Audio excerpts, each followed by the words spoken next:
नमस्ते।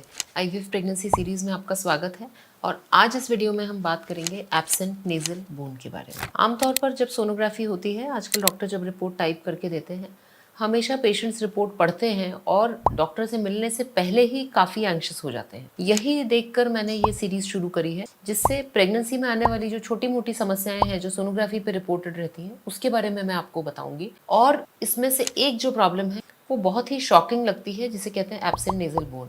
जैसे ही हम कहते हैं एब्सेंट नेजल बोन, तो ऐसा इमेजिनेशन आता है कि बच्चे की नाक ही नहीं है या बच्चा बिना नाक का पैदा होने वाला है। तो क्या होता है ये एब्सेंट नेजल बोन? क्या ये नॉर्मल है? क्या एब्सेंट नेजल बोन का मतलब है कि बच्चे में कुछ नाक की स्ट्रक्चरल डिफॉर्मिटी है? तो इस वीडियो को अंत तक जरूर देखिएगा। मैं आपके सारे क्वेश्चंस का आंसर दूंगी और डेफिनेटली हमारे चैनल को सब्सक्राइब करना मत भूलिए, जिससे इसी तरह की जानकारी मैं आप तक लगातार लाती रहूँ।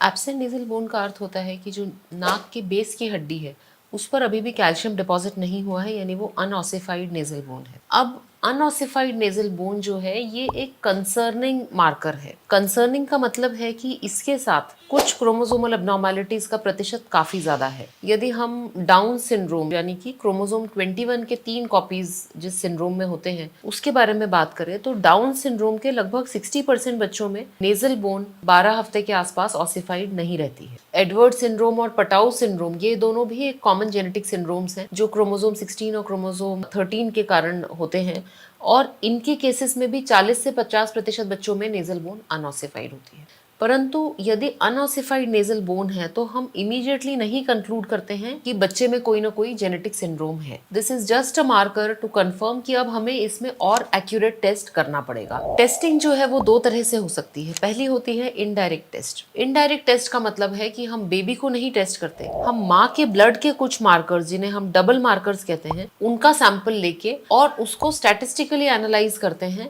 और एक यस और नो आंसर की बजाय एक प्रोबेबिलिटी हमें ये रिपोर्ट देती है। मिसाल के तौर पे रिपोर्ट आई कि जो चांस है डाउन सिंड्रोम का वो है 1 in 200 या 1 in 650। अब हाई रिस्क जो है वो 1 in 250 से ज्यादा जो कट ऑफ है उसे हम हाई रिस्क मानते हैं। यानी किसी की अगर रिस्क 1 in 200 है तो उसे एक डेफिनेटिव डायग्नोसिस की आवश्यकता है। यदि रिस्क 1 in 250 से ज्यादा है तो फिर हम इसे लो रिस्क मान सकते हैं। जब हाई रिस्क आ गया है डबल मार्कर में, तो हमारे पास दो ऑप्शंस हैं। हमें डेफिनेटली इस फीटस को टेस्ट करना चाहिए, इसका क्रोमोसोम का कॉम्पोजिशन पता करना चाहिए। इसको करने के दो तरीके हैं। पहला तरीका है एमनियोसेंटेसिस। एमनियोसेंटेसिस यानी जो बच्चे के आसपास एमनियोटिक फ्लूइड रहता है उसका हम नीडल के थ्रू एक सैंपल निकालते हैं और उस सैंपल को क्रोमोसोमल टेस्टिंग के लिए भेजते हैं। ये जो प्रोसीजर है ये 16 हफ्ते के बाद ही हो पाता है और इसके जो रिजल्ट्स हैं वो प्रिलिमिनरी रिजल्ट्स 1 वीक में आ जाते हैं, परंतु प्रॉपर क्रोमोसोम का कैरियोटाइपिंग का रिजल्ट लगभग 3 हफ्ते में आता है।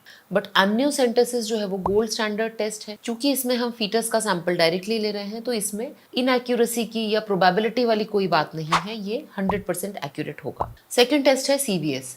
सीवीएस में हम जो प्लेसेंटा का टिश्यू है उसको एक नीडल से निकालते हैं और उसे लैब में चेक करने भेजते हैं। ये भी एक तरह का डायरेक्ट टेस्ट ही है और ये दोनों टेस्ट जो है ये कंफर्मेटरी टेस्ट माने जाते हैं। यानी यदि सीवीएस और एमनियो में बेबी नॉर्मल आ गया है तो हम मान के चलते हैं कि बेबी में कोई क्रोमोसोमल एब्नॉर्मैलिटी नहीं है, और 2% नॉर्मल बेबीज में भी 12 वीक्स में नेजल बोन अनऑसिफाइड या एब्सेंट हो सकती है। कई पेशेंट्स जो है वो ये पूछते हैं कि एक नया टेस्ट है जिसे हम एनआईपीटी कहते हैं। एनआईपीटी यानी कि नॉन इन्वेजिव प्रीनेटल टेस्टिंग। एनआईपीटी में हम माँ के ब्लड में कुछ फीटस के जो सेल्स होते हैं उनको चेक करते हैं, परंतु जब भी एब्सेंट नेजल बोन है इसे एक मेजर मार्कर माना जाता है और एनआईपीटी टेस्ट हालांकि काफी एक्यूरेट है, परंतु एब्सेंट नेजल बोन के केसेस में अधिकतर फीटल मेडिसिन स्पेशलिस्ट इसे प्रेफर नहीं करते हैं। एब्सेंट नेजल बोन जब दिखता है तो अधिकतर केसेस में हम एमनियो या सीवीएस की तरफ ही जाकर पेशेंट को एक करेक्ट आंसर देना चाहते हैं। जब भी एब्सेंट नेजल बोन दिखे कभी भी पैनिक मत करिए, ध्यान रखिए ये एब्सेंट नहीं, ये अनऑसिफाइड है, इसके ऊपर कैल्शियम नहीं डिपॉजिट हुआ है और बच्चे के अंदर ऐसा नहीं है कि नाक नहीं बनी होगी। जैसा आपको डॉक्टर सलाह देते हैं उस हिसाब से आप कंफर्मेटरी टेस्ट पे जाइए। आप एमनियो या सीवीएस चूज कर सकते हैं